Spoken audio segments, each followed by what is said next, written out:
publik itu kemarin surprise loh, karena Pak Jonan dipanggil Presiden ke istana gitu ya. Karena kita tahu bahwa Pak Jonan pertama bukan orang politik, dia adalah profesional, rekam jejaknya kan juga luar biasa menata transportasi publik kereta api, Pak Ilham ya.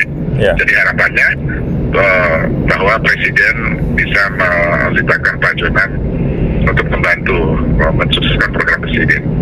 Apa sebetulnya yang terjadi kemarin, Pak Ilham?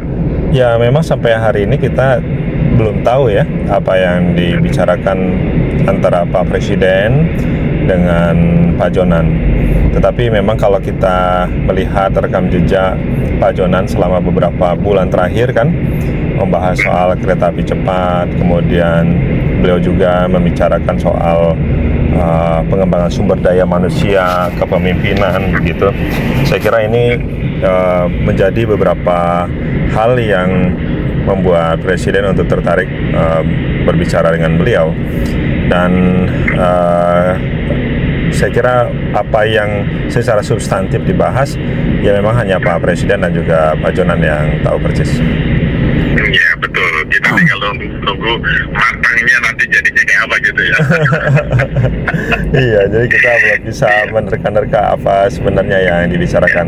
Bahwa kemudian kita memperkirakan isu yang diangkat adalah isu transportasi, ya saya kira memang hal yang sangat wajar. Apalagi sebelumnya juga Pak Kemenko Infrawil juga diajak bicara terkait dengan isu penataan transportasi kita. Dan memang kan isu transportasi sebelumnya kan belum pernah diangkat ya oleh pemerintah, terutama terkait dengan program untuk pembangunan jalan tol, kemudian pelabuhan, dermaga, bandara, terkait dengan isu tol laut, atau juga mungkin sistem logistik kita yang harus dikelola oleh PT Kereta Api dan seluruh badan usaha yang terkait dengannya. Dan ini menandakan bahwa isu infrawil ini memang menjadi isu yang masih menjadi isu yang menjadi perhatian Presiden. Tetapi ada tahapan-tahapannya, mana yang bersifat urgent and important gitu kan, mana yang tidak. Jadi saya kira beberapa pelaku dan pemikir dan juga pengamat di bidang transportasi dan infrastruktur pembangunan wilayah, saya kira patut bersenang diri juga bahwa isu di hal tersebut kembali mendapatkan perhatian dari pemerintah secara nyata. Walaupun itu bukan menandakan bahwa sekian tahun ini atau 1 tahun terakhir kepemimpinan Pak Presiden tidak ada perhatian pada isu infrawil ya. Tetap ada, tapi perhatiannya kan lebih banyak ke MBG, sekolah rakyat, kesehatan gratis dan lain sebagainya. Iya, karena program-program utama Presidennya, unggulan Presidennya. Iya, betul. Nah, Pak Ilham, kita kan tahu bahwa tentu saja kita menyadari dan kita tahu itu adalah hak Presiden, hak prerogatif Presiden untuk menunjuk siapapun ya. Tetapi kalau kita lihat ada program-program strategis Presiden di bidang infrastruktur misalnya ya, misalnya rencana akan melanjutkan kereta cepat dari Jakarta, Bandung, dan Surabaya. Tentu kan Presiden sudah punya hitung-hitungan yang sangat matang supaya tidak terjadi persoalan seperti yang sekarang Jakarta, Bandung ini.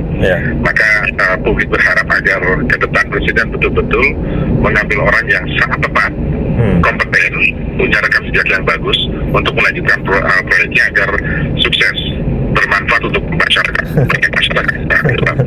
Iya, ya kita mungkin belum bisa masuk ke isu reshuffle ya. Betul. Tapi memang begini, siapapun yang menjadi expert yang ditunjuk oleh Presiden untuk berbicara dengan beliau di bidang infrawil itu sah-sah saja kan. Dan memang di Indonesia kita ada begitu banyak expert di bidang transportasi, di bidang praktisi juga ada banyak yang perlu untuk duduk bersama dan sharing terkait dengan isu transportasi. Karena isu transportasi ini kan nanti berkaitan dengan seluruh sistem supply chain yang ada di tempat kita kan. Seluruh program prioritas yang Presiden sedang laksanakan misalnya seperti MBG, itu pasti membutuhkan sistem supply chain yang bagus kan, dan ini berkaitan dengan penataan sistem logistik nasional kita. Nah, karena itu pemerintah pada saat sekarang ini sedang melakukan pembahasan dua hal. Yang pertama adalah pembahasan tentang perbaikan Sistranas, sistem transportasi nasional, di mana itu sedang diproses RUU-nya, sedang finalisasi. Kemudian yang kedua adalah Sisloknas, sistem logistik nasional. Nah, dua undang-undang ini nanti itu menjadi pijakan dalam memperbaiki sistem transportasi kita, baik itu penumpang maupun barang, termasuk nanti supply chain dari hulu ke hilirnya seperti apa, agar akhirnya kita bisa mendapatkan memperoleh efisiensi dari sistem yang ada. Karena sekarang ini cost transportation kita kan cukup tinggi lah ya. Dan ini bisa dilihat dari Logistic Performance Index kita, LPI kita, yang dari tahun ke tahun menurun. Jadi tahun 2018 itu kemarin kita di urutan 38, tetapi sekarang kita urutan 63 sebagai negara yang punya sistem logistik yang terbaik, tapi nomor 63. Nah, ini kan menjadi tantangan kita. Jadi ada 6 parameter yang harus diperbaiki, dan itu bukan hanya infrastruktur, tetapi juga perbaikan di seluruh sistem logistik yang memang mencakup di dalamnya. Nah, karena itu ketika Pak Jonan misalnya dipanggil oleh Pak Presiden, tentu Pak Presiden ingin mendengarkan langsung pandangan yang beliau miliki, Pak Jonan miliki, terkait dengan apa yang selama ini sudah beliau lakukan. Melakukan perbaikan PT Kereta Api, kemudian pernah menjadi Menteri Perhubungan, lalu sekarang juga menjadi motivator kepemimpinan. Saya kira apa yang dilakukan oleh Pak Jonan itu adalah suatu hal yang sangat luar biasa dan patut untuk didengarkan. Nah, meskipun bukan berarti bahwa Pak Presiden hanya mendengarkan beliau, seluruh masukan dari masyarakat, para praktisi, para pengamat dan juga ahli tentu didengarkan oleh beliau. Dan kita di Kedeputian 4 Kantor Staf Presiden juga selalu menampung seluruh masukan yang ada, mengkompilasinya, kemudian memberikan advice yang kita berikan sebagai bentuk memo kepada Kantor Staf Presiden, yang kemudian nanti dijadikan sebagai salah satu pijakan dalam mengambil kebijakan. Nah, jadi walaupun ini normatif, bisalah kita katakan bahwa ini adalah forum di mana Pak Presiden transportasi publik di kereta api misalnya akan terus dikembangkan. Karena belum lama kan bulan ini kalau tidak salah, bulan November akan diluncurkan kereta api khusus untuk petani, Rangkas Bitung gitu ya. Dan ini kan signal yang positif juga. Nah, kemungkinan ini saya nyambung tanggapan dengan dari Pak Lukman di Jakarta. Kemungkinan Pak Jonan akan mengawal program strategis Presiden berkaitan dengan pengembangan transportasi publik khususnya kereta api, kereta cepat, supaya tidak bermasalah itu. Baliknya ke sana juga kita. Baliknya ke sana. Bisa jadi. Ini mudah-mudahan tidak putus-putus ya suara saya. Tidak ya, oke.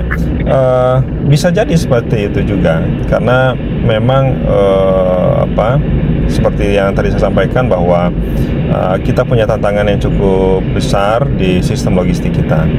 Kita bicara soal efisiensi, tetapi di sisi lain kita tahu bahwa ada isu odol yang juga mesti direspon. Odol atau truk obesitas ini kan juga perlu penyelesaian yang win-win solution ya. Bagi pengusaha itu baik, bagi pemerintah baik, bagi masyarakat juga baik, dan tentu harus dicarikan jalan keluarnya. Nah, kita semua baik praktisi maupun akademisi, juga orang yang concern dengan isu transportasi sudah bersepakat bahwa memang yang paling bagus itu adalah mengembangkan sistem kereta api untuk logistik. Nah, bahwa ada rute, kemudian panjang rel, penempatannya di mana, itu memang perlu pertimbangan-pertimbangan khusus. Tapi kalau misalnya kita ambil contoh, perlu ada kereta api logistik dari Merak sampai ke pelabuhan Tanjung Priok. Perlu juga yang dari Subang sampai dengan ke Tanjung Priok. Jadi ada beberapa alternatif yang perlu dikembangkan. Nah, Pak Jonan dengan pengalaman beliau dan pengetahuan yang beliau miliki selama beberapa tahun mengelola, dan beliau berhadapan dengan begitu banyak tantangan kan ketika menjalankan perubahan di kereta api kita, tentu punya banyak pengalaman. Pengalamannya bukan pengalaman soal bagaimana memperbaiki manajemen, tetapi juga bagaimana berhadapan dengan begitu banyak tantangan dan kendala yang ada di depan mereka kan, dan itu ternyata bisa diselesaikan. Nah, jadi secara normatifnya begitu, dan apakah ini nanti akan menjadi sebuah penanda Pak Jonan akan terlibat langsung di pemerintahan, mungkin kita belum tahu. Pun kalau misalnya akan berada di situ, ya siapapun saya kira sangat layak untuk membantu Presiden, karena Presiden sudah menegaskan bahwa untuk menyelesaikan masalah bangsa ini kan tidak bisa sendirian ya. Seluruh anak bangsa dimanapun mereka berada itu harus punya awareness terhadap masa depan bangsanya, dan kita tentu ingin mencapai Indonesia Emas 2045 dengan sebaik-baiknya dengan seluruh sumber daya yang kita miliki. Betul. Pak Ilham, sebelum kita tutup, saya bacakan tanggapan-tanggapan lainnya, diantaranya Pak Sumano. Bila dilibatkan Pak Jonan dalam kasus transportasi khusus menyelesaikan itu, saya setuju 99,99% karena beliau termasuk orang yang bersih gitu ya. Nah, kemudian Pak Lugi, sebaiknya investasi infrastruktur bisnis di Bandung yang harus digenjot lagi agar traffic khususnya bisa lebih kencang. Ya, kemudian dari Pak Herman, saya setuju Presiden mengambil orang-orang yang profesional, orang-orang yang punya rekam jejak bagus, dan orang-orang yang terbukti integritasnya. Ini beberapa respon pendengar. Silakan singkat. Setiap orang ada masanya dan setiap masa ada orangnya. Jadi mana yang dalam posisi sebagai operator, mana posisi sebagai motivator, dan mana posisi sebagai orang yang memberikan advice ya terkait dengan apa yang harus dilakukan. Saya kira masing-masing punya wilayahnya sendiri. Nah, terkait dengan apa yang akan diambil terkait dengan kehadiran Pak Jonan di pertemuan dengan Pak Presiden, kita belum tahu persis, tetapi pasti Pak Presiden sangat mengapresiasi atas apa yang sudah dilakukan oleh Pak Jonan, dan ini merupakan pertanda baik bahwa isu yang diangkat oleh banyak pihak yang kemudian disuarakan oleh Pak Jonan itu terdengar langsung oleh Presiden dan ingin didengarkan juga langsung oleh Pak Presiden dari Pak Jonan langsung. Baik. Tentu rakyat berharap yang terbaik ya untuk bangsa dan negara. Terima kasih. Terima kasih. Sudah bersama kami. Sama-sama. Lanjut ngopi. Oke, assalamualaikum. Assalamualaikum warahmatullahi wabarakatuh. Tenanglah.